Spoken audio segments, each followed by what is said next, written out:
जय Malhar news चॅनलच्या सर्व प्रेक्षकांना सपना चौधरीचा नमस्कार। मतदार यादी विशेष सखोल पुनरीक्षण मोहीम। जिल्ह्यातील मतदारांसाठी विधानसभा मतदारसंघनिहाय मदत कक्ष कार्यरत। भारत निवडणूक आयोगाच्या निर्देशानुसार आणि भारतीय संविधानाच्या कलम 324 अन्वये जिल्ह्यात मतदार यादीचा विशेष सखोल पुनरीक्षण कार्यक्रम स्पेशल इंटेन्सिव्ह रिव्हिजन 2026 वेगाने राबविण्यात येत आहे। या मोहिमेचा लाभ जिल्ह्यातील जास्तीत जास्त नागरिकांना घेता यावा आणि त्यांच्या निवडणूक विषयक अडचणींचे त्वरित निवारण व्हावे, यासाठी जिल्हाधिकारी तथा जिल्हा निवडणूक अधिकारी कार्यालय आणि जिल्ह्यातील सर्व विधानसभा मतदारसंघांच्या ठिकाणी विशेष मदत कक्ष हेल्प डेस्क स्थापन करण्यात आले आहेत। या मदत कक्षांचे संपर्क क्रमांक प्रशासनाकडून नागरिकांसाठी जाहीर करण्यात आले आहेत, अशी माहिती उपजिल्हा निवडणूक अधिकारी कल्पना ठुबे यांनी एका शासकीय प्रसिद्धी पत्रकान्वये कळविली आहे।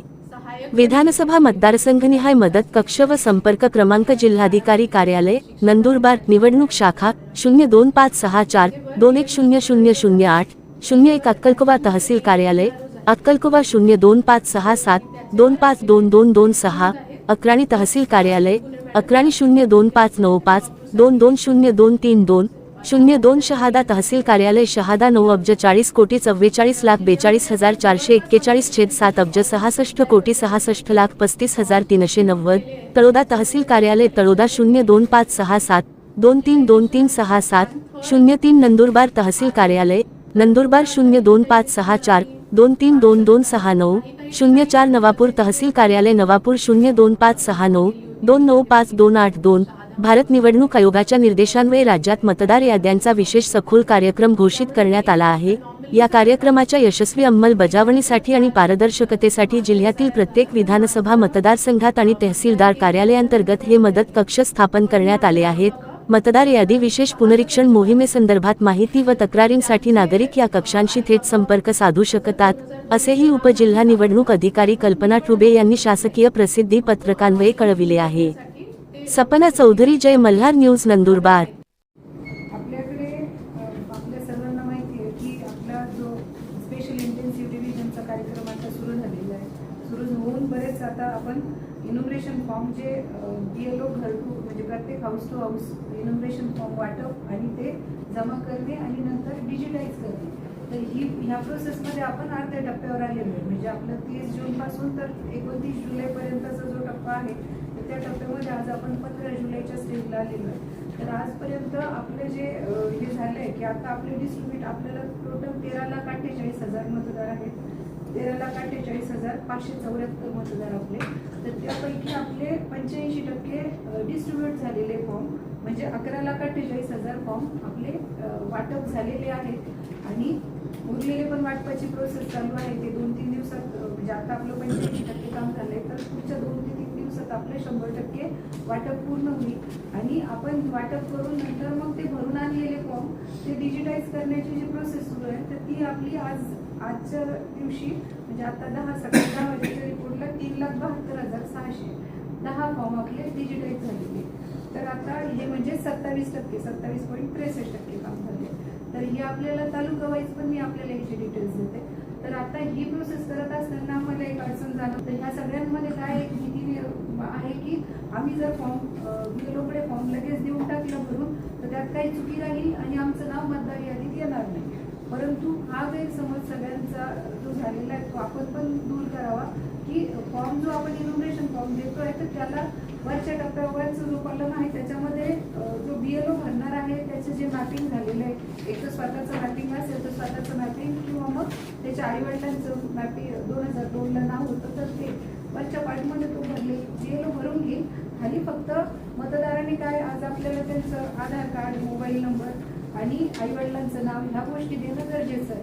तर ते द्यायला पण लोक मॅडम घाबरत आहे, तर ती भीती त्यांची आपण दूर करावी। आम्ही पण वेळोवेळी सगळे म्हणजे आपले लोकप्रतिनिधी आहे किंवा सगळ्याच स्तरावर आपल्या स्तरावर पुन्हा सगळ्या स्तरावर प्रयत्न करतोय अधिकारी पण की फॉर्म परत येऊन तो डिजिटाइज झाला तर मग प्रारूप यादी जी 5 ऑगस्टला प्रसिद्ध होणार आहे तर तिच्यामध्ये आपलं नाव येणार, नाहीतर मग काय होणार की नावच येणार नाही फॉर्म जर भीतीपोटी फक्त दिला नाही तर मग असं नाही व्हायला पाहिजे। सगळ्यांना आवाहन करा आपण पण, मी मॅडम जिल्हा प्रशासनाचे समाजाच्या वतीने सगळ्या आपल्या नागरिकांना एक विनंती करते, आवाहन करते की फॉर्म तुमच्याकडे जे प्राप्त झालेले ते BLO कडे द्या, नाहीतर त्याच्यात काही अनामोली राहील, चुका राहतील म्हणून मग ते फॉर्म न देणं हा त्याच्यावर उपाय नाहीये. कारण फॉर्म नाही मिळाले, डिजिटाईज नाही झाले तर मग तो फॉर्म प्रारूप यादीमध्ये त्या मतदाराचं नावच येणार नाही.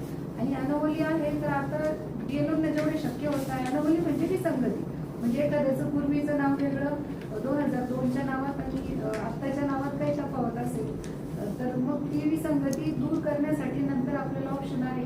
आता पण आता सध्या पण अनामोली BLO दूर करून घेत आहे, पण नंतर पण 5 ऑगस्ट नंतर प्रारूप मतदार यादी प्रसिद्ध झाल्यानंतर 5 ऑगस्ट ते 3 ऑक्टोबर पर्यंतचा जो आपला कालावधी आहे की आपल्याला डाव्या हरकती जे आहेत तर त्याच्यामध्ये ते क्लिअर करता येईल. हिअरिंग घेऊन त्यांचे डॉक्युमेंट्स घेऊन ते आपल्याला फॉर्म 8 भरून करेक्शन करून घेते.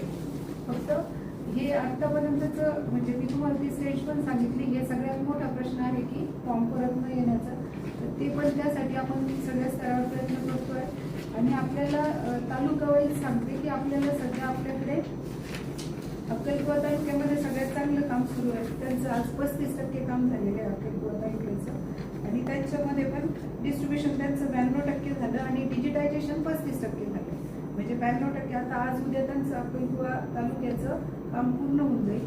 त्याच्यानंतर अक्राणी तालुक्यामध्ये रिमोट एरिया असल्यामुळे थोडी अडचण येते आपल्याला, आणि पण तरी पण तिथं 21% डिजिटायझेशन झाले आणि 87% डिस्ट्रीब्युशन झाले. तर त्यांचे जे 1.5 लाख आहे मतदार अक्राणी तालुक्याचे, तर त्यापैकी 1,31,000 डिस्ट्रीब्युट झाले आणि 31,000 डिजिटाईज झाले. नंतर मग शहाद्याचं आहे 25% काम आहे. शहाद्यामध्ये डिजिटाईज झालेले आहे 56,000 आणि आपले डिस्ट्रीब्युशन झालेले 89% आहे, म्हणजे 1,99,000 वाटप झालेले.